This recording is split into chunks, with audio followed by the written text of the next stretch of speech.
नमस्कार दर्शकबिन, स्वागत छ गोल्डन नाइट टेलिभिजनको साप्ताहिक प्रस्तुति कार्यक्रम समय संवाद लिएर हामी उपस्थित भएका छौँ। हामी चलिरहेका सन्दर्भहरूलाई जोड्छौँ, खास गरी परिवर्तनशील समय र ती समयसँगै विकसित हुने घटनाक्रमलाई हामी राख्ने गर्छौँ। मुलुकको आर्थिक वर्ष 2079-80 का लागि बजेट प्रस्तुत भएको छ। गत आइतबार मात्रै अर्थमन्त्री जनार्दन शर्माले बजेट प्रस्तुत गर्नुभएको छ। 17 खर्ब 93 अर्ब 83 करोडको बजेट प्रस्तुत भएको छ। त्यसै गरी स्थानीय तह र प्रदेशलाई बाँडफाँड हुने बजेट पनि बाँडफाँड भएको छ। केन्द्रको तर्फबाट विभिन्न ढङ्गले त्यसलाई क्याल्कुलेट गरेर ल्याइने गर्छ र प्रदेशको हकमा हेर्ने भने गण्डकी प्रदेशले सबैभन्दा कम बजेट प्राप्त गरेको छ केन्द्रबाट। यसको सन्दर्भमा आज हामी चर्चा गर्नेछौँ र विभिन्न ढङ्गले सङ्घीयतालाई अलि मजबुत पार्ने भन्दा पनि अलिक एकीकृत अथवा केन्द्रीकृत गर्ने ढङ्गले बजेट योजना कार्यक्रमहरू आउने गरेका छन् भनेर विगतमा निकै ठुलो टिका टिप्पणी हुने गर्दथ्यो। यद्यपि यसपालि त्यति धेरै टिप्पणी भएको छैन। अब निर्वाचन सङ्घको र प्रदेशको निर्वाचन नजिकिँदैछ, त्यसलाई समेत लक्षित गरेर अलि पपुलिस्ट बजेट ल्याइएको भनिएको छ। यो समेत बजेटको चिरफार गर्ने प्रयास आज हामी गर्नेछौँ। हामीसँग स्टुडियोमा हुनुहुन्छ अर्थशास्त्रका प्राध्यापक डाक्टर यादव शर्मा गौडेल। स्वागत छ यहाँलाई। हस्, धन्यवाद। बजेट यहाँले हेरिसक्नु भएको छ, आइतबार आएको, आजसम्म त त्यसको विभिन्न ढङ्गले चिरफार हुने काम पनि भएको छ। अब त्यो बाँडफाँड पनि भइसकेका स्थिति होइन प्रदेश र स्थानीय तहका लागि। समग्रमा बजेटलाई कसरी लिनुभयो यसपालिको? यो अब बजेटको चाहिँ परम्परागत रूपमा चाहिँ आउने प्रक्रिया हो। अब यो अवस्थामा हेर्दाखेरि हाम्रो सङ्घीयता यो स्थापना भइसकेपछि केन्द्रको बजेट आएपछि त्यसपछिको बजेट चाहिँ प्रदेश अनि त्यसपछि स्थानीय स्तरको बजेट चाहिँ आउने गर्छ र जसअनुसार केन्द्रले कति चाहिँ बजेट एलोकेट गर्यो प्रदेशलाई र स्थानीय स्तरमा कति जाने हो त्यो कुरो चाहिँ अहिले निश्चित हुन्छ। त्यसैको आधारमा नै बजेट निर्माण हुने हो र अहिले वर्तमानको बजेटमा जुन करिब 18 अरबको चाहिँ जुन बजेट छ त्यो बजेट 18 खरबको चाहिँ जुन बजेट छ त्यो बजेटले देखाएको अवस्थामा अहिले हेर्दा आज हामीले यो पनि पाएका छौँ कि अब विगतको भन्दा कति प्रतिशत चाहिँ वृद्धि भयो त्यो एउटा हेर्ने पक्ष छ र अगाडि तपाईँले उठाउनु भएको कुरा छ कि यसको आर्थिक वृद्धि दर चाहिँ 8% को आकलन चाहिँ गभर्मेन्टले गरेको छ। अब त्यस अनुसारको हामीसँग के आधार छन्, राजस्व सङ्कलनका आधारहरू के हुन् र स्रोत कसरी व्यवस्थापन गर्न सकिन्छ भन्ने बजेटले वास्तवमा एनालाइसिस गर्नुपर्छ र त्यसमा 69% चाहिँ बजेट राजस्वबाट चाहिँ सङ्कलन गर्ने चाहिँ आँकडा चाहिँ अथवा लक्ष्य राखेको छ गभर्मेन्टले भने करिब 31% चाहिँ बजेट वास्तवमा अनुदान र ऋणबाट चाहिँ व्यवस्थापन गर्न खोजेको छ सङ्घले। अब आज हामी के भन्दाखेरि प्रदेशको बजेटको सङ्घारमा हामी छौँ। यसको बारेमा छलफल प्री बजेट डिस्कसनका कुराहरू आइराखेका छन् र जहाँसम्म लाग्छ कि 7वटा प्रदेशमा बजेट कसरी एलोकेट हुँदैछ भन्ने अहिले सबैको चासो त्यो भइराखेको छ। तपाईँले अघि उठाएको प्रश्न चाहिँ बजेटले समग्रमा के छ भन्ने बारेमा पनि बजेटको दुईटा पक्ष जो चाहिँ बजेट प्रोग्रामिङ हुनुपर्छ भनेर सबैले भन्ने आएको छ। प्रोग्रामिङ भनेको नै के हो भन्दा त्यसको लक्ष्य कस्तो निर्धारण भएको छ र त्यो लक्ष्य पुरा हुन्छ हुँदैन र त्यसबाट कार्यान्वयनको पक्ष कस्तो हुन्छ भन्ने सबैको चासोको विषय हुन्छ र अब अहिले चुनाव पनि आइराखेको। यसमा दुईटा पाटो, एउटा चुनाव आएको छ अलिकति पपुलिस्ट हुने होइन, अलिकति लोकप्रिय बजेट ल्याउने, हरेक चुनावको सङ्घारमा त्यो देखिन्छ नै होइन, त्यसलाई अन्यथा नलिउँ। यद्यपि बजेटको सन्दर्भलाई लिएर सत्तापक्षले जहिले पनि रक्षा गर्ने, विपक्षीले विरोध गर्ने होइन, निजी क्षेत्र लगायत आफ्नो अनुकूलमा व्याख्या गर्ने त भइहाल्छ नै। निजी क्षेत्रले राम्रै प्रतिक्रिया दिएको पाइयो यसपालि। सरकार पक्षधरहरूले जुन ढङ्गले दाबी गरिरहेछन्, विपक्षीले जुन ढङ्गले यसको चाहिँ कटाक्ष गरिरहेछ, यसलाई कसरी लिनुभएको छ? यसलाई अब आफ्नो चाहिँ दलगत धर्म भन्नु पर्यो यसलाई। किन भन्दाखेरि अब परम्परा नै के छ भने त्यसलाई विश्लेषण गरेर त्यसको कार्यान्वयन पक्षलाई हेरेर एउटा एनालाइसिस एउटा गर्ने हो। क्रिएटिभ एनालिसिस एउटा हुन्छ। अब अर्को एनालिसिस भनेको कस्तो भन्दाखेरि अलि नगइरिकन सतह रूपमा गरियो भने त्यसले अब तत्कालीन चाहिँ अवस्थालाई हेरेर मात्रै पनि गर्ने अवस्था आउँछ। अब जहाँसम्म सत्ता पक्ष र प्रतिपक्ष भन्नुभन्दा पनि बजेट आइसकेपछि त्यसले निर्दिष्ट गरेका लक्ष्य र त्यसका बजेट त मुलुकको आएको हो। त्यसमा सत्ताको आउने र प्रतिपक्षको नआउने भन्ने होइन, आखिर जनताको भलाइकै लागि आउने त्यो। त्यसैले अब त्यो कतिको अगाडि बढ्न सक्छ र त्यसका चाहिँ आधारहरू कस्ता छन् र स्रोत जुटाउन सक्छ कि सक्दैन सरकारले, त्यो भन्ने प्रश्न चाहिँ अहम प्रश्न हो। र अब अहिलेको परिवेशमा अघि मैले भने 69% राजस्वको अनुमान गरिया छ। अब त्यसको लागि आर्थिक वृद्धि दर पनि मतलब चाहिँ माथि राखिएको छ। तर अब त्यो चाहिने भनेको वास्तवमा पूर्वाधारको रूपमा हाम्रो उत्पादन हो। अब उत्पादन यसपालि अलि कृषिलाई बढी, अब कृषिलाई बढी 55 अरब छुट्याइएको पनि छ। अब कृषिलाई दिने क्रममा हामीसँग भएको तथ्याङ्क र स्रोतले के बताएको छ, विगतको अवस्था के छ, त्यसको समीक्षा चाहिँ एउटा महत्त्वपूर्ण पक्ष हो। समीक्षा बजेटमा चाहिँ नहुने अवस्था, जस्तो 6 महिना हाम्रो चाहिँ अब अहिले बजेट तयारी छ भने 6 महिना अगाडिदेखि नै त्यसको समीक्षा आउनु पर्थ्यो। सरकारले क्लियरली समीक्षा गरेर मात्रै त्यसअनुसारको उद्देश्य निर्धारण गर्ने हो। कुन योजनालाई चाहिँ निरन्तरता दिनुपर्ने हो, कुन योजनाले चाहिँ कति प्रतिशत चाहिँ लक्ष्य प्राप्त गर्यो, त्यसको फेरिस चाहिँ वास्तवमा जनताले थाहा पाउनुपर्ने जरुरी छ। त्यो समीक्षा हामीमा कमी हुन्छ। त्यो समीक्षा कम भइसकेपछि योले पनि के गर्ने हो, बजेटले पनि कार्यान्वयन हुने हो कि होइन भन्ने मान्छेलाई आशंका चाहिँ त्यो हुनु स्वाभाविक। अलिकति हामीले अगाडि भन्दै थियौँ नि, गण्डकी प्रदेशले यसपालि पनि अलिक कमै बजेट ल्यायो भनेको विगतका वर्षहरूमा पनि त्यस्तै अवस्था थियो। बजेट आउन सकेन भन्ने एक खालको आम रूपमा बुझाइ छ। त्यो हुन त हाम्रा स्ट्याटसहरू के छन् त्यसलाई पनि हेर्ने गरिन्छ नै। किन हामी कहाँ चाहिँ यो अलिक कम हुन्छ बजेट चाहिँ? अब त्यसले चाहिँ अब हाम्रो गण्डकी प्रदेशले आफ्नो प्रगति कुन रूपमा बुझायो, लक्ष्य कति हासिल गर्यो। अब माथिबाट आउने वित्तीय समानीकरण अनुदान छ, त्यसपछि सशर्त अनुदान छ, समपूरक अनुदान छ।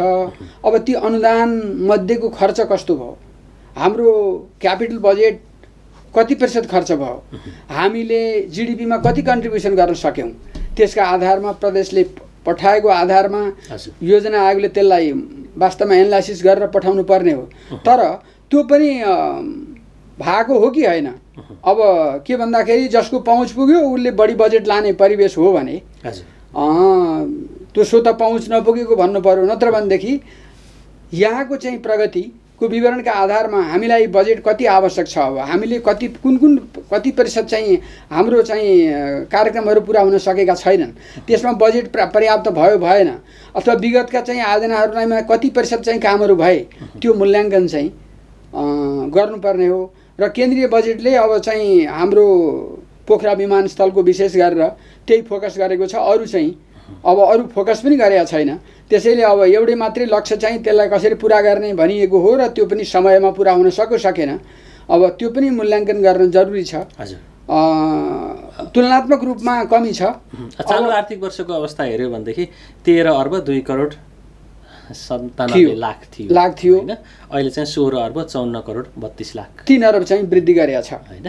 वृद्धि गरेको छ। हाम्रो अब यहाँको बजेट पनि त्यही अनुरूप आउने हैन, त्यसैले आधार बनाएर गर्ने हो हैन। अब आन्तरिक स्रोत जुटाउने कुरा, आन्तरिक रूपमा पनि अलिकति अर्थतन्त्र मजबुत हुनुपर्छ हैन। हामी प्रदेशको सन्दर्भको कुरा गर्यो भने प्रदेशलाई अलिकति मान्छेहरूले अलि तीखो टिप्पणी गर्दाखेरि बिचौलिया भन्छन् कि केन्द्रले दिएको कुरा आफैले होल्ड गरेर त्यसलाई बाँड्ने काम बाहेक अरू केही भएन भन्ने टिप्पणीहरू हुन थालेका छन्। कसरी लिनु भएको छ अब बजेटको सन्दर्भमा? त्यो वास्तवमा चाहिँ के छ भन्दाखेरि यसको नेचर पनि, प्रदेशको एउटा नेचर पनि भन्दा कोअर्डिनेटिङ एजेन्सीको रूपमा चाहिँ यसले काम गर्नुपर्ने परिवेश छ।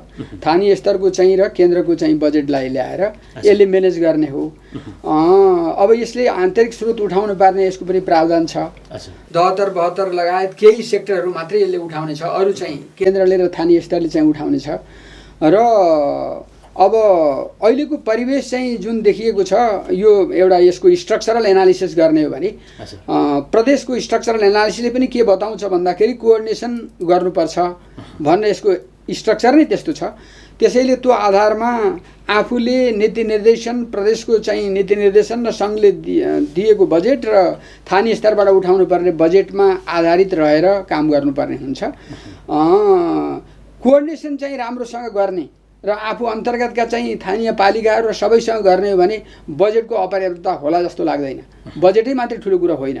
त्यसअनुसारको हामीले समयमा काम गर्न सक्यौँ कि सकेनौँ, हाम्रा आयोजनाहरू कुन रूपमा काम भए र हामीले त्यसअनुसारको चाहिँ जनशक्ति परिचालन गऱ्यौँ गरेनौँ, समयमा त्यसको मूल्याङ्कन हामीले गऱ्यौँ गरेनौँ, त्यसमा भर पर्ने रहेछ। नत्र भने बजेट चाहिँ प्रदेशलाई पनि अभाव हुँदैन।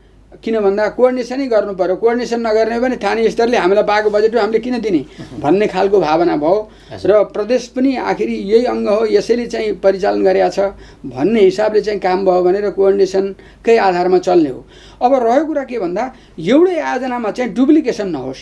केन्द्रले पनि त्यसैमा बजेट दिने, स्थानीयको पनि त्यसैमा लाग्ने, आखिरी प्रदेशको पनि त्यसैमा लाग्ने। त्यो डुप्लिकेसनले के भइराखेको छ भन्दा जानुपर्ने ठाउँमा चाहिँ स्रोत नपुग्ने र नचाहिँदो ठाउँमा चाहिँ धेरै बजेट फ्रिज हुने त्यो परिवेश चाहिँ छ। त्यो परिवेशलाई प्रदेश सरकारले एकदमै ब्यालेन्सिङ वेले चाहिँ हेर्न पर्ने जरुरी छ। हामी कहाँ टिप्पणी पनि हुन्छ क्या, प्रदेशका मन्त्रीहरू वडाका अध्यक्ष होइन, गाउँपालिका या नगरपालिकाका वडाका अध्यक्ष जस्तो सानो टुक्रे बजेट लिएर जाने हो भन्ने खालका टिप्पणीहरू हुन्छन्।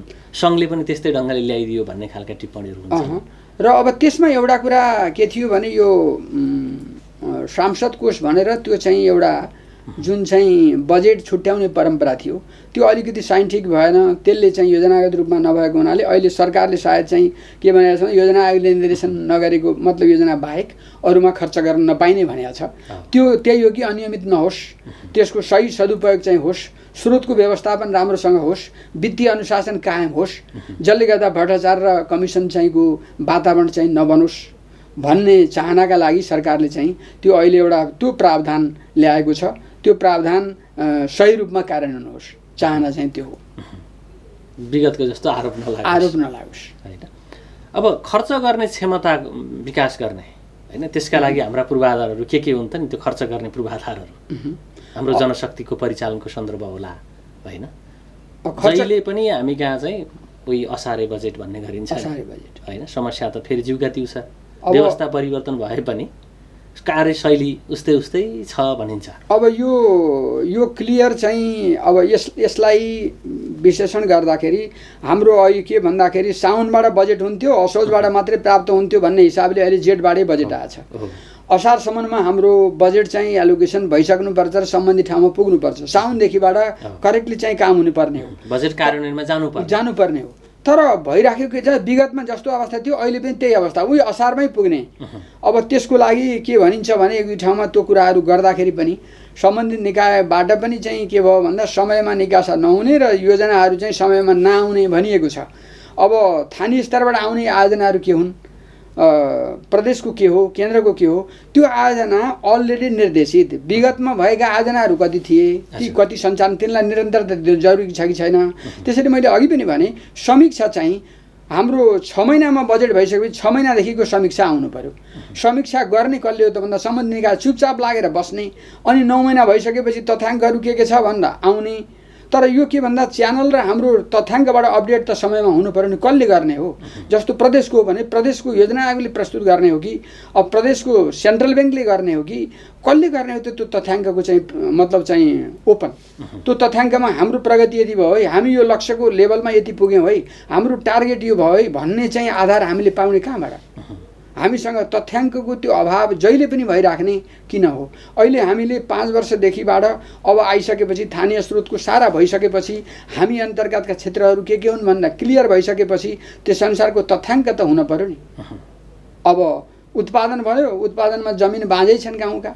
यसो अलिकति अहिलेको सिनारियोको सन्दर्भको चर्चा गरौँ। कतिपयले टिप्पणी गरिरहेछन् नेपाल श्रीलङ्काको बाटोमा जाँदैछ, अर्थतन्त्र टाट पल्टिन्छ भन्ने ढङ्गले व्याख्या गरिरहेछन्। अर्थशास्त्रीहरूले सबै भनौँ न राज्यका विभिन्न ओहदामा बसेका जसले यो सम्बन्धी राम्रोसँग हेर्नु भएको छ, उहाँहरूले हाम्रो र श्रीलङ्काको फरक गयो हो त्यो ढङ्गले जाँदै छैन, यद्यपि सचेत चाहिँ हुनुपर्छ भने सुनिन्छ। त्यो ठिक हो, त्यो च्यालेन्ज आइराखेको छ र त्यो च्यालेन्जलाई अपर्च्युनिटीमा बदल्ने त प्रयास त गभर्मेन्टले गर्नु पर्यो।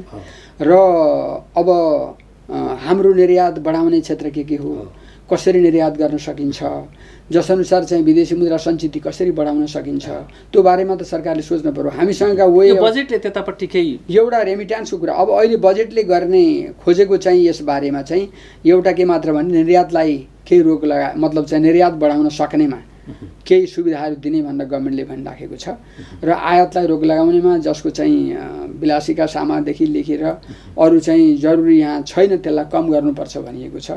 अब त्यो पनि त्यही हो, कार्यान्वयनकै पक्ष हो। कति प्रतिशत चाहिँ हाम्रो रोकिन सक्छ त्यो प्रश्न हो। बजेटले अहिले निर्देशन गर्न खोजिराखेको छ जाकि आयात प्रतिस्थापन होस्, निर्यात प्रवर्धन होस् र त्यो आखिरी त्यसलाई व्यवहारमा लानलाई जस्तो हाम्रो 3 मन्थ चाहिँ साउनदेखिबाट आश्विनसम्ममा 3 मन्थ्सको हाम्रो प्रोग्रेस ओभरअल के भयो, प्रदेशले कति गर्न सक्यो, स्थानीयले के गर्यो, केन्द्रमा के हुँदैछ भन्ने कुरो हरेक 3 महिना अथवा सकिएन 6 महिना, 6 महिनामा त कमसेकम इम्प्लिमेन्ट हुन्छ नि प्रोग्राम। त्यो इम्प्लिमेन्ट नभइसकेपछि त वर्षमा के गर्ने त, 9 महिना त चाहिँ मूल्याङ्कन गर्ने बेला आउँछ भने 6 महिना त गर्नु पर्यो। भनेपछि त्यो आधारमा सुसूचित हुने अवस्था, सुसूचित भनेको त्यही हो कि हामीले नचाहिँदो गऱ्यौँ कि खर्च सम्बन्धित निकायले हुनु पर्यो नि। जहिलेसुकै चाहिँ के भन्दाखेरि राजनीतिक क्षेत्रमा मात्रै चाहिँ सोच गर्ने, विकासको क्षेत्र गर्दै नगर्ने परम्परा जुन छ त्यो अहिलेसम्म त्यसमा सुधार आउन सकेको छैन। अब आशा के गरौँ भने धेरै ऋण लिएमा, आयात धेरै गरेमा, अस्वस्थ प्रतिस्पर्धा गर्न खोजेमा, सरकारले नचाहिँदो रूपमा चाहिँ रिबेट दिएमा, सरकारले नचाहिँदो रूपमा चाहिँ राहत दिन खोजेमा त्यसको परिणाम चाहिँ श्रीलङ्काले त देखाएको छ। त्यसलाई चाहिँ हेरेर मुलुकले सबक त सिक्न पर्यो र वित्तीय अनुशासन कायम गर्न सबै लाग्नुपर्छ। स्रोत चाहिँ त्यसै जम्मा हुँदैन। अहिले युवाहरूलाई रोजगार भनिन्छ, युवाहरूको रोजगार नै खोइ स्किम त। हाम्रा राजनीतिक दलहरू अलिकति त्यो पपुलिस्ट बन्न खोज्ने होइन, तिमीले यो घोषणा गर्यो भने मैले यो किन नगर्ने, त्यो उत्पादन बढाउने तर्फको प्रतिस्पर्धा छैन कि हामी कहाँ अलिक दायित्व बढाउने खालका कुराहरू अलिक बढी हुन्छ। अब एउटा त उदाहरण यही कुरामा गरौँ न, 70 वर्षलाई अहिले घटायो, अहिले 68 ल्यायो। त्यो 68 को कुनै औचित्य छैन। किन भन्दा 70 इयर्स भनेको ऊ चाहिँ ओल्ड एजमा गरे हो। उसले 70 गर्यो भने मैले 65 गर्छु, मैले 68 गर्छु भन्न सरकारले भन्नु भएन। त्यसको दायित्व कति हो, सरकार कति पर्छ 68 मा हाल्ने। आखिरी अहिले स्वस्थ बनाउने मान्छेलाई चाहिँ जीवन मान्छेको चाहिँ आयु वृद्धि गर्ने, लङ्गिभिटी बढाउने, तर चाहिँ समयमा रिटायर गराएर त्यसको कन्ट्रिब्युसन कहाँबाट तिमी बुढो भौ भन्दिने, त्यो भएन। त्यो जे थियो 70 इयर्स अफ एज त्यसलाई चाहिँ एउटा मान्यताको रूपमा थियो। त्यो मान्यतालाई 2 वर्ष हामीले घटाउँ भन्न त्योले के औचित्यता दिँदैन र त्यसको उपादेयता हुँदैन, सरकारको दायित्व बढ्छ। त्यस्तो बारे हो। यस्तै कुराहरूमा सोच्नुपर्छ सरकारले, सरकारमा जाने। अब हाम्रो परम्परा के छ भने अनुसन्धान र चाहिँ अनुसन्धानका आधारमा विकास गर्ने परम्परा बस्दै बसेन। यो नबस्नुको पछाडि के भन्दाखेरि हाम्रो जुन जेनेरेटिङ गर्ने एजेन्सीहरू हराएर गए। विश्वविद्यालय चाहिँ अब विश्वविद्यालयमा हुनुपर्ने अनुसन्धान र विकासका कामहरू ती हुनै छोड्यो। बजेट छैन भने अच्छा चुपचाप छ, विश्वविद्यालय पनि चुपचापै छ। त्यो नहुनुको पछाडि के हो भने सरकारको आँखा पनि त्यहाँ पुगेन। सरकारले चाहिँ स्रोतहरूको व्यवस्थापन त सरकारको जिम्मा हो नि, स्रोतको व्यवस्थापनमा अनुसन्धान गराउने सरकारको जिम्मेवारी पनि हो नि, र त्यो गर्ने र अनुसन्धानका आधारमा हामीले के कुराहरू पायौँ। अब विगत वर्षको त एउटा ट्रेन्ड आउँछ। हामीले 5 वर्ष बिताइसक्यौँ भने संहितामा 5 वर्षको ट्रेन्ड के आयो त, अब त्यसअनुसार हामीले कति प्रगति गर्न सक्यौँ त। हामीले अहिले हामी 5% कोमा हामीले 8%, अहिले 8% त विगतदेखि नै हामीले 7 देखि 8% चाहिँ हामीले इस्टिमेसन गऱ्यौँ। हरेक वर्ष इस्टिमेसन गर्छौँ तर त्यो पुग्दैन। त्यो नपुग्नुको पछाडि हामीले बेसिक त्यसको रिक्वायरमेन्टहरू पुरा गर्न सक्ने अवस्थामा हामी गरेकै छैनौँ, पुगेकै छैनौँ। त्यसको मूल कारण नै के हो भन्दा हामी उत्पादनमा आत्मनिर्भर बन्नेतर्फ हामी लागौँ भनिएको छ। अब अहिले गभर्मेन्टले ल्याएको छ, ठिक छ, बाँझो जमिन नराखौँ, राख्नलाई चाहिँ जरिवाना भनियो। तर त्योभन्दा अगाडि हाम्रो कति छ त बाँझो जग्गा, कति उत्पादनशील छ, कतिमा उत्पादन भइरहेछ, यति बाँझो भयो, कुन पालिकामा कति उत्पादन बाँझो छ, योलाई युज गर भनेर स्थानीय स्तरलाई निर्देशन दिने खोइ त सरकारको आधार। जरिवाना मात्रै भनेर मात्रै त काम लागेन। त्यसअनुसारको प्लानिङ हुनु पर्यो, प्रोग्रामिङ हुनु पर्यो, त्यसअनुसारको चाहिँ वास्तवमा बजेटिङ आउनु पर्यो। प्लानिङ, प्रोग्रामिङ, बजेटिङ व्यावहारिक पाटो हेरौँ, व्यावहारिक बढी हो त। थोरै गरौँ बरु बजेट अहिले हालिएको छ हो। अब 55 अरबको सदुपयोग कस्तो उत्पादन बढाउने भनिएको छ छ तर अहिले चाहिँ फेरि मल बिउका कुराहरू छन् नि उही सङ्कटै सङ्कट छ सङ्कटको सङ्कटै छ। अब त्यसको लागि हामीले इम्प्लिमेन्ट गरौँ नेपालमै चाहिँ हामीले उद्योग स्थापना गरौँ भने त विगतदेखि नै भने हो नि त किन केही हुँदैन। अहिले भनिन्छ विकासको रूपमा हामी मेट्रो रेल मोनोरेलमा हामी पुग्ने अवस्था छ कि छैन त हाम्रो सिचुएसनले दिन्छ कि दिँदैन त। हाम्रो अवस्था भनेको पूर्वाधारमा हामी कुन लेभलमा पुगेका छौँ त्यस अनुसारको साथसाथै उत्पादनले समेट्न पर्यो। उत्पादन जति जम्मै विदेशबाट ल्याएर खाने ठुल्ठुलो देख्ने जस्तो उदाहरणको लागि मैले भन्छु नेपालमा तपाईँको चाहिँ उत्पादन जसले नेपालले गर्ने हो अहिले चाहिँ जनैको उत्पादन चाहिँ चाइनाले सप्लाई गरेको छ। त्यो उत्पादन त हामीले गर्न सक्छौँ नेपालले प्रयोग गर्ने जनै दैनिकीसँग जोडिएको चिज छ। त्यो चिज हामीले उत्पादन किन गर्दैनौँ र हामीले चाइनाबाट किन सप्लाई गर्छौँ जसलाई त्यहाँ आवश्यकै छैन भने यस्तो चिजहरू धेरैतिर चाहिँ बेमेल छ। र अब हामीले तपाईँहरू म संवाद गरिरहँदाखेरि हामीलाई हेरिरहनुभएका दर्शक अलिकति अहिले चर्चाको विषय हुन त पोखरामा बसेर के चर्चा गर्नु भन्ने पनि होला। निजगढ विमानस्थलको सन्दर्भ अन्तर्राष्ट्रिय विमानस्थलको सन्दर्भ जुन ढङ्गले अहिले पछिल्लो सन्दर्भ आयो त्यसैका लागि भनेर फास्ट ट्र्याक निर्माण गरिरहेको सन्दर्भ होइन 3 अर्ब बजेट त त्यसको अहिलेसम्म के गरेर सकियो भनिया छ होइन। त्यो कति 50-52 सालदेखि त्यो कुराहरू हुँदै आएको विषय। अब यो प्रश्न कस्तो भन्दाखेरि तपाईँको चाहिँ प्रेस्टिज इस्यु जस्तो छ कि प्रेस्टिज इस्यु त्यसको चाहिँ इस्यु आयो त्यो इस्युको जजमेन्ट गर्ने निकायको शिथिलता हो अथवा जजमेन्ट गर्ने निकायले रोक्नुहोस् भन्ने उसले रोक्नुहोस् भन्नुको पछाडि त्यसभित्र गहन जानु पर्यो भने के कमजोरी हो। हामीले भनिन्छ वातावरणीय दृष्टिकोणले एउटा रुख रोपेदेखि एउटा रुख काट्ने हो भने 50वटा रुख रोप्नु पर्यो भन्ने त्यो सिद्धान्त छ नि। त्यसलाई के गरेको भन्दा वातावरण बिग्रियो भने सबै चिज खतम हुन्छ भन्ने धारणा हो नि। विकास गरौँ वातावरण संरक्षण गरेर इको फ्रेन्डली गर्नु पर्यो। इको फ्रेन्डली प्रोग्राम हो कि होइन त त्यसको बारेमा त विज्ञले भन्ने हो हामीले भन्नेमा सबै कुराहरूमा होइन अलिकति अर्थतन्त्रको होइन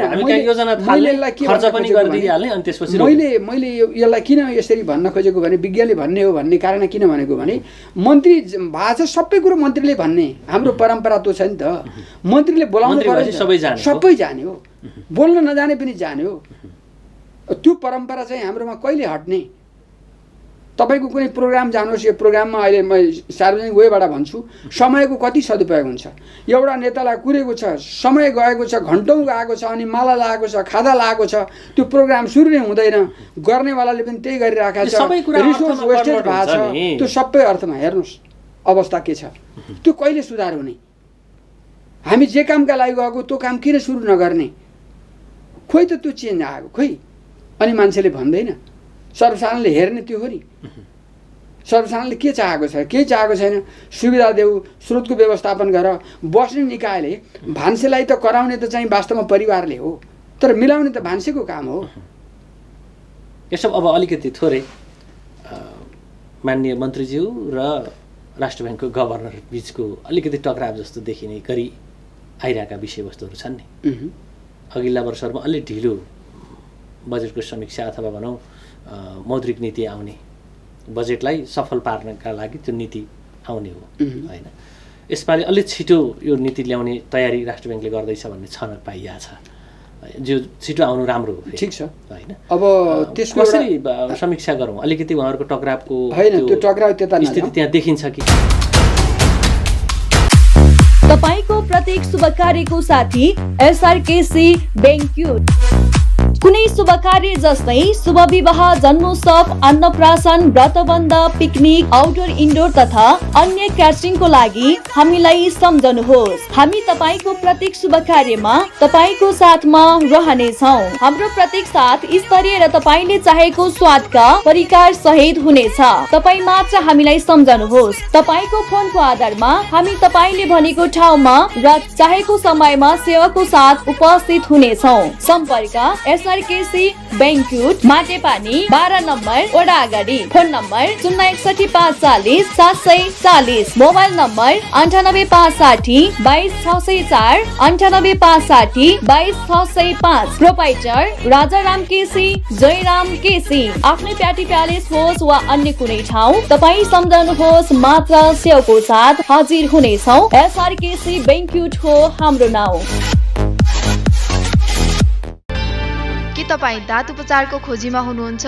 यदि हुनुहुन्छ भने वर्षौंदेखि तपाईहरुको सेवा गर्दै आइरहेको मेश्रम घान्द्रुक डेन्टल केयर सेन्टरलाई सम्झनुहोस्। हामी भरपर्दो विश्वासिलो सेवा दिनेछौँ। हाम्रा सेवाहरू दाँत र मुख सम्बन्धी जाँच, नयाँ दाँत बनाउने, मेसिनबाट दाँत सफा गर्ने, दाँतको जराको उपचार, सिसा र चाँदी भर्ने, दाँतमा खोल राख्ने, दाँतको रङको सिमेन्ट भर्ने, नमिलेको दाँत बनाउने, दाँतको सौन्दर्य उपचार, दाँतको एक्सरे, दाँत निकाल्ने, दाँत र मुख सम्बन्धी स्वास्थ्य शिक्षा। हाम्रो सम्पर्क ठेगाना Meshram Ghandruk dental care centre, KI Singh पुल बगर 1 पोखरा। Phone 061 544 306, mobile 98 560 20 884, 98 460 23 634। हाम्रो शाखा कार्यालय Safal dental clinic, Rambazar pension camp Pokhara. Phone 061 432 418, all kind of dental and medical treatment. म्याक्सको म्याक्सिमम अफर। म्याक्स नेट टिभीमा 150 भन्दा बढी HD च्यानलहरू, हाई स्पिड इन्टरनेट 100 Mbps सम्मको सुविधा अब 7 प्रदेशमा। अबको connection max net solutions. Max TV जडानको लागि सम्पर्क गर्नुहोला म्याक्स डिजिटल टिभी। भर्ना खोल्यो सार्थक शिक्षाको गन्तव्य नेपाल आदर्श आवासीय विद्यालय। शैक्षिक सत्र 2079 का लागि नेपाल आदर्श आवासीय विद्यालय भराडी कास्कीमा कक्षा नर्सरीदेखि कक्षा 9 सम्म सीमित सिटका लागि नयाँ भर्ना खोल्यो। नेपाल आदर्श आवासीय विद्यालयका महत्त्वपूर्ण शैक्षिक उपलब्धिहरू। शैक्षिक तथा भौतिक मूल्याङ्कनको आधारमा क वर्गमा सूचीकृत विद्यालय। शैक्षिक मूल्याङ्कनको आधारमा SLC, SEE कक्षा 11 र 12 व्यवस्थापन संकायमा लेखनाथ तथा कास्कीमा उत्कृष्ट हुन सफल। खेलकुदका विभिन्न विधाहरूमा राष्ट्रिय स्तरमै दर्जनौं पटक सफलता हासिल गरी पदक प्राप्त गर्न सफल विद्यालय। पौडी पोखरी अन्तर्राष्ट्रिय मापदण्डको फुटबल मैदान सहित 57 रोपनी क्षेत्रफलमा विस्तारित गण्डकी प्रदेशको निजी विद्यालय। विद्यार्थीहरूका लागि आवासीय सुविधा भएको, समय सापेक्ष विज्ञहरूद्वारा विद्यार्थी, शिक्षक एवं अभिभावकलाई अभिमुखीकरण तालिमको व्यवस्था। पाठ्यक्रमको साँघुरो घेराभित्र मात्र सीमित नराखी अतिरिक्त क्रियाकलापमा पनि जोड दिइने। पोखरा क्षेत्र तथा तनहुको खैरेनी टारसम्म यातायातको सुविधा भएको। प्रवेश परीक्षा 2079 वैशाख 24 गते शनिबार। सम्पर्क 061 560 360, बगाले सर 98 460 57 853, तीर्थमिस 98 560 61 006, सुवेदी सर 98 461 072 89। पोखरा महानगरपालिका वडा नम्बर 17 हिमाली टोलमा अवस्थित यस वडाकै सबैभन्दा पुरानो संस्थागत विद्यालय शान्ति निकुञ्ज बोर्डिङ सेकेन्डरी स्कुलमा यस शैक्षिक सत्र 2079 को लागि कक्षा नर्सरीदेखि कक्षा 9 सम्म सीमित सिटका लागि नयाँ भर्ना कार्यक्रम सञ्चालन भइरहेको बेहोरा सम्पूर्ण विद्यार्थी एवं अभिभावकज्यूहरूमा सहस्त्र जानकारी गराउँदछौँ। नयाँ विद्यार्थी भर्नाका लागि फारम वितरण भइरहेको छ। लिखित एवं अन्तर्वार्ताका आधारमा भर्ना लिइनेछ। हाम्रा विशेषताहरू: नर्सरीदेखि कक्षा 2 सम्म सेमी मन्टेश्वरी माध्यमबाट महिला शिक्षिकाहरूद्वारा ग्रेड टिचिङ गरिने, अनुभवी तथा दक्ष शिक्षक शिक्षिकाहरूद्वारा अध्यापन, स्वच्छ तथा मनोरम वातावरणमा अध्ययन अध्यापन, बालमैत्री शिक्षक सिकाइ, पुस्तकालय तथा विज्ञान प्रयोगशालाको उचित व्यवस्थापन, पोखराको अधिकांश स्थानमा स्कुल बसको सुविधा। शैक्षिक सत्र 2067 देखि व्यवस्थापन विषयमा +2 कक्षा सञ्चालन। विस्तृत जानकारीका लागि विद्यालयमा सम्पर्क गर्नुहोला। सम्पर्क नम्बर 061 467 088, 061 460 486, 98 560 38 875। यसपालि अलि छिटो यो नीति ल्याउने तयारी राष्ट्र ब्याङ्कले गर्दैछ भन्ने छनक पाइएको छ। जो छिटो आउनु राम्रो हो। ठिक छ हैन। अब त्यसको कसरी समीक्षा गरौँ? अलिकति उहाँहरूको टकरावको हैन, त्यो टकराव त्यता स्थिति त्यहाँ देखिन्छ कि? त्यता नजाउँ। त्यसको अवस्था दुईटा पार्ट छ। हजुर। जस्तो बजेट फिस्कल पोलिसी अन्तर्गत आउने हो। तपाईको पोलिसी मोनेटरी पोलिसीले एड्रेस गर्ने हो, मनी सप्लाईलाई म्यानेजमेन्ट गर्ने हो। सेन्ट्रल ब्याङ्कको मूल पोलिसी भनेको मनी सप्लाई म्यानेजमेन्ट अन्तर्गत दुईटा, एउटा न्यारो मनी सप्लाई एउटा ब्रोड मनी सप्लाई भन्ने दुईटा मनी सप्लाईलाई लिएर हेर्ने र त्यसको व्यवस्थापन गर्ने राष्ट्र ब्याङ्कको जिम्मा हुन्छ। एकातर्फ भने उसको दोहोरो दायित्व, एउटा सरकारको ब्याङ्क, अर्को चाहिँ यो अन्तिम ऋणदाताको रूपमा काम गर्ने पनि ब्याङ्क र वित्तीय क्षेत्रलाई चाहिँ नियन्त्रण गर्ने पनि सेन्ट्रल ब्याङ्क। त्यसैले सेन्ट्रल ब्याङ्क यति संवेदनशील छ, त्यसमा चाहिँ सतहको रूपमा चाहिँ त्यसलाई चलाउने चिज होइन त्यो। त्यसले के भन्दाखेरि त्यो गडबडिएपछि सबै चिज गडबडिन्छ। सरकारले गडबडिएको हो तपाईले अभ्यास हेर्दाखेरि होइन, अब गडबडी मौद्रिक नीति त आएको छैन, मौद्रिक नीति आएको छैन। मौद्रिक नीतिले गर्ने के हो भन्दा पहिला वित्तीय नीति आउँछ, त्यस अनुसारको टार्गेट निश्चित हुन्छन्, बजेट हुन्छ। त्यो बजेटलाई व्यवस्थापन गर्नमा सेन्ट्रल ब्याङ्कले त्यही पोलिसीलाई हार्मोनी गर्ने किसिमले अथवा फिस्कल पोलिसीलाई सघाउने किसिमले मोनेटरी पोलिसी आउनुपर्छ। मोनेटरी पोलिसी इन्डिपेन्डेन्टली आएर काम पनि छैन। फिस्कल पोलिसी अन्तर्गत फिस्कल पोलिसीलाई डोर्याउने, राइट ट्र्याकमा हिँडाउने काम चाहिँ आजको चिन्ता कतै त्यो मोनेटरी पोलिसीले गर्ने। त्यहाँनिर थोरै विवादको कुरा अब बिचमा आयो, त्यसलाई अब त्यो परिवेशमा सायद नहोला, किनभने सेन्ट्रल ब्याङ्कको गभर्नर त्यसो भयो भने मुलुकका लागि दुर्भाग्य हो। र सेन्ट्रल ब्याङ्कको गभर्नर भनेको त्यो अध्ययन क्षमताले जाने ठाउँ पनि हो एकातर्फ भने, अर्कोतर्फ गभर्मेन्टलाई एडभाइज गर्ने त्यो निकाय भए हुनाले सरकारले जे भन्यो त्यही चाहिँ सेन्ट्रल ब्याङ्कले गर्छ भन्ने छैन। त्यो गर्दैन पनि। किन गर्दैन भन्दा त्यसको चाहिँ नर्म्सहरू, त्यसको चाहिँ वास्तवमा त्यसको भनौँ अवयवहरू, त्यसका अब धेरै पार्टहरू छन्। इन्फ्लेसनको पार्ट हेर्नुपर्ने हुन्छ एकातर्फ, अर्कोतर्फ चाहिँ हाम्रो प्राइस इन्डेक्स के भइरहेछ हेर्नुपर्ने हुन्छ, मनी सप्लाईको म्यानेजमेन्ट हुन्छ, तपाईँको धेरै चाहिँ त्यसको चाहिँ क्षेत्रहरू छन्। त्यो क्षेत्रलाई व्यवस्थित गर्ने होलसोल जिम्मा भनेको सेन्ट्रल ब्याङ्कै हो। त्यसैले सेन्ट्रल ब्याङ्क धर्मरा आयो भने काम छैन। तर सेन्ट्रल ब्याङ्क सरकारले जे भन्यो त्यो चाहिँ सरकारलाई सही रूपमा सजेसन दिनपर्ने हुन्छ। दुईटा बाँधिएर हुँदैन, दुईटा पोलिसी हार्मोनीमा जानुपर्छ। मुलुकको भलाइ त्यहाँ नै छ।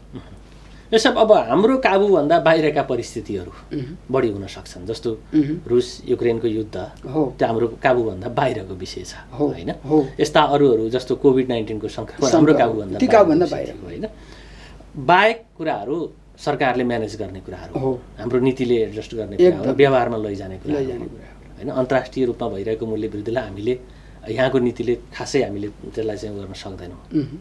बाँकी कुराहरू हामीले म्यानेज गर्ने सन्दर्भ अगाडि यहाँले सामान्य उदाहरण दिनुभएको थियो नि, एउटा कार्यक्रमका लागि कोही नेता आउँछ भन्यो भने घन्टौँ कुर्नुपर्छ भने चाहिँ योजना जान पनि महिनौँ जान्छ होइन। हामी कहाँ त त्यो संस्कारको रूपमा विकास भएको छ नि। अब यत्रो एकदमै ठिक, यत्रो अनलाइन सेवा बनिया छ। अनलाइन सेवाले छिटो छरितो गर्ने हो। तपाईँको चाहिँ अनलाइन सेवा भनेको छ, जताततै हेरिसाध्य, यातायातको अवस्था हेरौँ, जहाँ हेरौँ, जता हेरौँ, त्यो स्रोत व्यवस्थापन गर्ने ठाउँमा जहाँ पनि ढिलो, जता पनि अन्नुल। त्यसको चाहिँ एकातर्फ भनिन्छ ब्युरोक्रासी सक्षम भएन, ब्युरोक्रासी चाहिँ वास्तवमा त्यो रूपको चाहिँ म्यान पावर एड्रेस भएन भनिया छ। त्यो म्यान पावर गर्ने कहिले त हाम्रो 5 इयर्समा कति ट्रेनिङ भयो त, कति म्यान पावर ट्रेन भयो त? त्यो म्यान पावरलाई त अहिले हामीले आशा गरिएछ स्थानीय स्तरमा पुर्याउनु पर्यो नि। त्यस अनुसारको एक्टिभिटी चाहिँ देखाउने खोइ। अब तपाईँको चाहिँ रोजगार भनिया छ, रोजगारलाई व्यवस्थापन गर्ने निकाय खोइ आइराख्नु पर्यो नि। त्यस अनुसारको रेगुलर चाहिँ विज्ञापन हुनु पर्यो, त्यस अनुसारको क्षमतावान व्यक्ति आउनु पर्यो। तपाईँको क्षमता अब ल्याएर चाहिँ के भन्दा पुलिङ दरबन्दीको रूपमा चाहिँ कायम गर्यो, विश्वविद्यालयदेखि लिएर सबैतिर त्यही छ। विश्वविद्यालयमा आंशिकले चलाउनु पर्ने अवस्था किन? राम्रो मान्छे त छान्नु पर्यो र त्यस अनुसारको ल्याउनु पर्यो नि, स्थिरता हुनु पर्यो नि। त्यसैले जताततै यो जुन भइराखेको छ, हाम्रा अघि भनियो कृषि, स्वास्थ्य, शिक्षा जुन सेक्टरहरू छन्, यी नभइनहुने सेक्टर, पूर्वाधारको रूपमा विकास गर्नुपर्ने सेक्टर, यो सेक्टर दह्रो गराउनुपर्छ।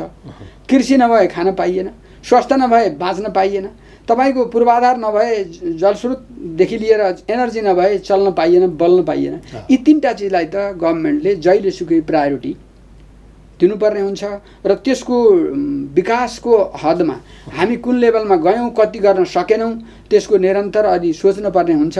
अब हाम्रो धेरै जसो के छ भन्दा भाषण, उद्घाटन र तपाईँको चाहिँ गएर रिबन कटिङ, त्यसको प्रगति के भयो त्यो चाहिँ मूल्याङ्कन कहिले गर्ने हो, त्यो सरकारले एकदमै सोचेर गर्नुपर्ने बेला त्यही छ। हामीले भन्ने त त्यही नै हो। व्यावहारिक रूपमा व्यावहारिक बन्न पर्यो। कार्यक्रम नै व्यावहारिक हुन सक्दैन नि भन्ने सबैलाई आज चाहिँ आशंकाको बाटो उठ्ने नि त्यही हो।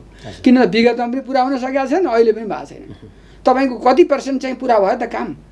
कसलाई गएर सोध्ने? अब तपाईँ हामीले अहिले मिडियाबाट कुरा गर्दाखेरि कति % विगतको बजेटले पुरा गर्न सक्यो त? हाम्रो लक्ष्य 70 पुग्यौँ कि 50 पुग्यौँ कि 40 पुग्यौँ कि हाम्रो लक्ष्य कति पुग्यो त?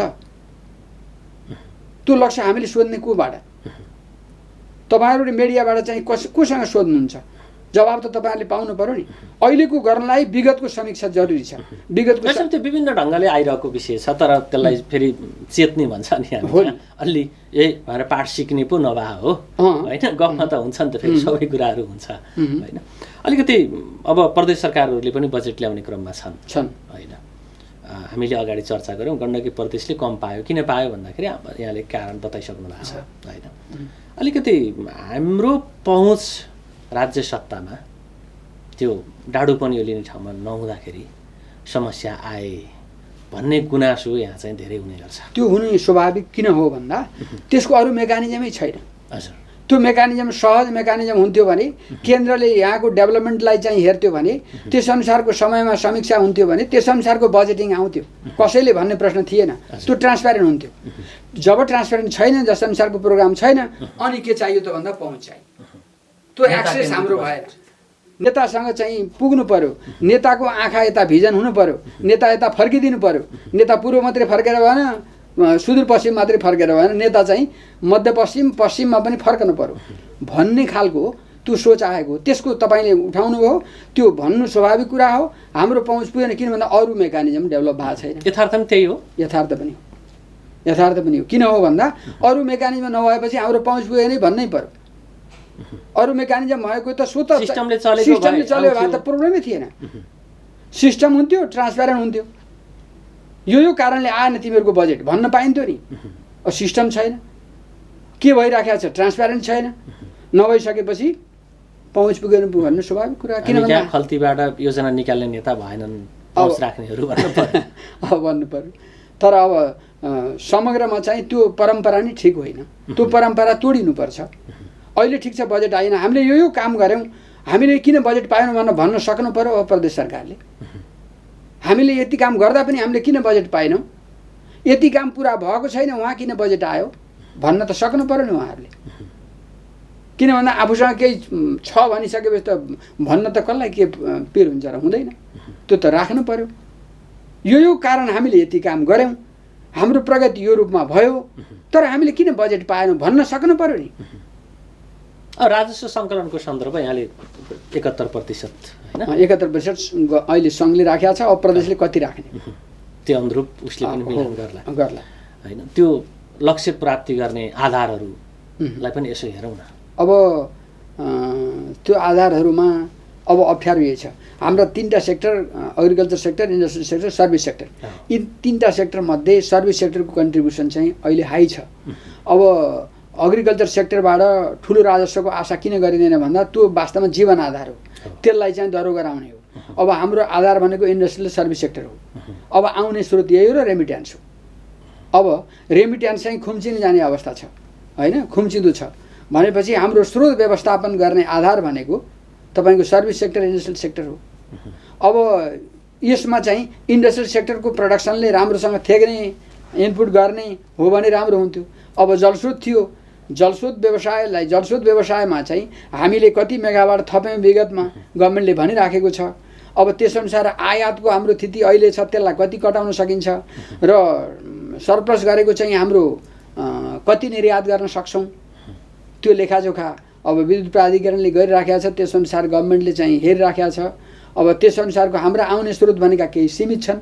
अब त्यो सीमितलाई कसरी परिचालन गर्न सकिन्छ? फेरि त्यही सीमित स्रोतमा पनि केन्द्र छ, प्रदेश छ, स्थानीय स्तर छ। तपाईँको स्थानीय स्तरले कति खर्च गर्न पाउने भनिएको छ, त्यसको बन्देज, त्यसको लेखाजोखा, सार्वजनिक लेखा खोइ कहाँ के भएको छ? स्थानीय स्तरमा कति % खर्च भयो, त्यसअनुसारको बेरुजु कति छ उठाउन? हाम्रो अरबौँ बजेट बेरुजु छ भन्न सार्वजनिक लेखाले बताउँदा खोइ त त्यसमा गभर्मेन्टको एक्टिभिटी खोइ त? सुधारात्मक प्रयास खोइ हामीले चाहने त त्यो हो। त्यो स्रोत त त्यसै फसेर गएको छ नि त। एउटा ब्याङ्कले चाहिँ तपाईँको लोन समयमा रिपेमेन्ट उठेन भने उसको प्रफिट देखाउँदैन, उसको तपाईँको चाहिँ गएर उसको फर्दर प्रगति देखिँदैन। ऊ चाहिँ गएर सेन्ट्रल ब्याङ्कले उसलाई चाहिँ क्याप मतलब चाहिँ क्याप लगाउँछ। तेरो चाहिँ इन्डिकेटर राम्रो छैन त बस भन्छ। खोइ सरकारले त्यो क्याप लगाएको खोइ त, लाउने त छन् नि निकायहरू। प्रदेशले किन गरेन भनेर सरकारले चाहिँ माथिबाट भन्न निर्देशन गर्नु पर्यो नि। गण्डकीले गरेन भने गण्डकीले, लुम्बिनीले गरेन भने लुम्बिनीले। किन गरेन तिमीहरूले? सरकार पैसा त लग्यौ, वित्तीय समानीकरण लग्यौ, त्यसै बाँडेर खायौ। पूरक आयोजनाहरू कति पुरा भए, त्यसको कति प्रतिशत पुरा गर्यौ, सशर्त अनुदान के भएको छ, विशेष अनुदान कता गयो, त्यो त गभर्मेन्टले खोज्नु पर्यो। गभर्मेन्टले अब उही भोटै मात्रै काउन्ट गर्ने र भोटैको आधारमा मात्रै त गर्ने मात्र त भएन। अब त्यो 8% आर्थिक वृद्धि दर हासिल गर्नका लागि के गर्यो भने सम्भव छ अथवा यो असम्भव हो? अब 8% पहिलो नै अलिकति अनएक्सपेक्टेड के छ भने इन्डिकेटरले देखाउने हो। यो आधारले हामीले 8% गर्न सक्छौँ भने सरकारसँग कुनै छैन। तपाईँको मैले अघि भने यिनै 3टा सेक्टर हुन्। यी 3टा सेक्टरबाट आउने आम्दानीका आधारमा जिडिपी बढ्ने हो, जिडिपीका आधारमा चाहिँ ग्रोथ रेट हुने हो। अब तपाईँको अनि यो मध्येको एग्रिकल्चर सेक्टरको ग्रोथ चाहिँ कन्ट्रिब्युसनै तपाईँको नियर अबाउट 30% चाहिँ जिडिपीमा कन्ट्रिब्युसन भएको सेक्टर, यो सेक्टरमा अघि उठाउनु हो मल र बिउकै समस्या। अनि जमिन कहाँ उत्पादन गर्ने हो? फलफुल उत्पादन गर्ने ठाउँमा फलफुल गर्नु पर्यो, तरकारीमा तरकारी गर्नु पर्यो। प्लटिङ गर्न मिल्ने नमिल्ने कुनमा रोक लगाउने हो। अब अहिले त के भन्छ सरकारकै खर्च नचल्ने भएर प्लटिङ बिस्तारै चाहिँ इन्डाइरेक्टली, डाइरेक्टली पहिला रोकियो अनि इन्डाइरेक्टली फेरि खोल्दै गयो। किन भन्दा सरकार मतलब जो तपाईँको इकोनोमी नै मोबिलाइज हुँदैन। त्यो हो भने त्यसलाई चाहिँ राम्रो रूपले चाहिँ कसरी परिचालन गर्दा उपयुक्त हुन्छ, दायरामा कसरी ल्याउन सकिन्छ, सरकारी जग्गा हिनामिना भएको छ भने त्यसलाई कसरी सदुपयोग गर्न सकिन्छ, त्यो कुराहरू हेर्नुपर्ने हुन्छ। अब त्यो हेरिसकेपछि मात्रै स्रोतको व्यवस्थापन टार्गेट राखियो, ठिक छ टार्गेट राख्नु। तर मैले अगाडि सुरुमा उठाएको विषय अलि ओझेलमा पर्यो क्या र? हजुर, एउटा आरोप छ, केन्द्रीकृतको आरोप थियो नि विगतदेखि आइरहेको। सङ्घीय सरकार जुन हाम्रो पछिल्लो संरचना सङ्घीय लोकतान्त्रिक गणतन्त्रात्मक व्यवस्थामा गइसकेपछि पनि व्यवस्था चाहिँ सङ्घीय होइन, कार्यशैली चाहिँ फेरि एकात्मक भयो भन्ने जुन आरोप थियो देखिएकै छ होइन। त्यो आरोपलाई थप बल प्रदान गर्यो अहिलेको बजेटले कि होइन? त्यसलाई जे छ निरन्तर त्यही चलिराखेको छ। त्यसलाई अझ ल्याउनु पर्ने के भन्दा अभ्यस्त नभए अब खोज्नु पर्ने बेला के भने स्थानीय सरकार चाहिँ डह्रो नभएर स्रोत चाहिँ राम्रोसँग परिचालन भएन कि भन्ने एउटा पाटो छ होइन। स्थानीय स्तरमा खर्च गर्ने जुन परम्परा छ, प्रवृत्ति छ, त्यसलाई नियन्त्रण कसरी गर्ने, नियन्त्रण चाहिँ सही रूपमा अनुशासित तवरले खर्च गर्नु पर्यो। स्रोत त त्यहाँ गयो, केन्द्रबाट पनि गयो, त्यहाँ पनि उठ्यो, तर त्यसलाई स्रोतलाई ब्याकअप गर्ने क्षेत्र, कृषिका बाँझै रहने जमिन, उत्पादन चाहिँ नहुने, अनि हाम्रो क्षेत्र कति हो भनेर त्यसको लेखाजोखा पनि नहुने। त्यसले गर्दा यो के भन्दा कतै सरकार बजेट ल्याइदियो सकियो त्यसपछि निदाउने हो कि, त्यो निदाउने परम्परा भएन। र विगतको र अहिलेकोमा केही अन्तर अहिलेकाले केही गर्यो भन्ने ठाउँ छैन। विगतको जे परम्परा हो त्यो परम्परामा सुधार अझ हुँदै जान पर्यो। सुधारात्मक वेले निरन्तरता छ, त्यसलाई सुधार हुनु पर्यो। त्यसको ट्रेन्ड चाहिँ त्यो ग्रोथको ट्रेन्ड माथि पुग्ने अवस्था हुनलाई सपोर्टिङ पार्टहरू पनि माथि पुग्न पर्यो। सपोर्टिङ यथावत छन्, बेस लेभल फाउन्डेसन यथावत छ, तर फाउन्डेसनको चाहिँ एकैचोटि फाउन्डेसन दह्रो नगरिकन महल चाहिँ सोचेर महल सिर्जना गरेर हाम्रो यदि तले महल बनाएर चाहिँ भन्ने अवस्थाले चाहिँ त्यो पुरा हुँदैन। अब प्रदेश सरकारले ध्यान दिनुपर्ने कुराहरू, अब प्रदेश सरकारले ध्यान दिनुपर्ने बजेट त ल्याउँदैछ। बजेटले मतलब प्रदेश सरकारले ध्यान दिनुपर्ने पनि विगतमा चाहिँ हामीले ल्याएको बजेटमा के कमी कमजोरी रहे, विगतको बजेटबाट हामीले के कुराहरू प्राप्त गऱ्यौँ, अचिभ गऱ्यौँ, र अब नयाँ प्रोग्रामलाई हामीले चलाउन मिल्छ मिल्दैन, हाम्रो बजेटले खाम्दैन, र हामीले बजेट त्यसलाई व्यवस्था गर्न सक्छौँ सक्दैनौँ त्यो बारेमा हेर्ने र त्यसअनुसारको बजेट प्रस्तुत गर्ने। अब त्यसका चाहिँ अनुदान केन्द्रबाट आएको छ, स्थानीय स्रोतबाट कति हामीले आशा गर्छौँ त्यसअनुसार हामीले विगतका कामहरू के गर्न सक्यौँ त्यसको मूल्याङ्कन गर्ने र त्यसै अनुसारको बजेट म्यानेज गर्ने। अब प्री बजेट डिस्कसन पनि आएको छ। यो प्री बजेट डिस्कसनले पनि के देखाएको छ भन्दा आफ्नो आफ्नो सेड्युल कुराहरू राख्ने, मेरो पर्ने मेरो नपर्ने अथवा मेरो यो भयो भएन भन्ने मात्रै कुरा होइन। हेर्नलाई के भन्दा सबैका लिने, गभर्मेन्टले निर्णय गर्ने त गभर्मेन्ट हो नि, टेक्निकल्ली हुनु पर्यो, टेक्निकल्ली हुन पर्यो क्या। त्यो टेक्निकल्ली नै भयो, सैद्धान्तिक हुनु पर्यो होइन, दलीय आधारमा। अब उही अघि गोजीबाट भने जस्तै त्यस्तै फलानाले ल्यायो यसलाई राखिदिउँ, फलानाले ल्यायो यसलाई यो ठिकै भयो भने त्यो चाहिँ हुन भएन। हस्, यहाँलाई यो महत्त्वपूर्ण समय संवाद विश्लेषण जानकारीको लागि धेरै धेरै धन्यवाद। हस्, मेरो तर्फबाट पनि यो गोल्डन आईले जुन अवसर प्रदान गर्यो र अहिले श्रोताहरूले जुन मेरो भनाइलाई सुनिदिनु भएको छ, म उहाँहरूप्रति विशेष आभारी छु र यो गोल्डन आईप्रति म हार्दिक धन्यवाद दिन चाहन्छु। धन्यवाद। आदरणीय दर्शकवृन्द, आजको बसाइमा हामीले कुराकानी गऱ्यौँ अर्थशास्त्रका प्राध्यापक डाक्टर यादव शर्मा गौडेलसँगको कुराकानी तपाईँले हेरिसक्नु भएको छ। यतिन्जेलसम्म हामीलाई हेरिदिनु भयो। तपाईँ सम्पूर्ण दर्शकप्रति विशेष आभार प्रकट गर्छु र हाम्रो सम्पूर्ण युनिटका साथ मलाई पनि आज्ञा दिनुहोस्। नमस्कार।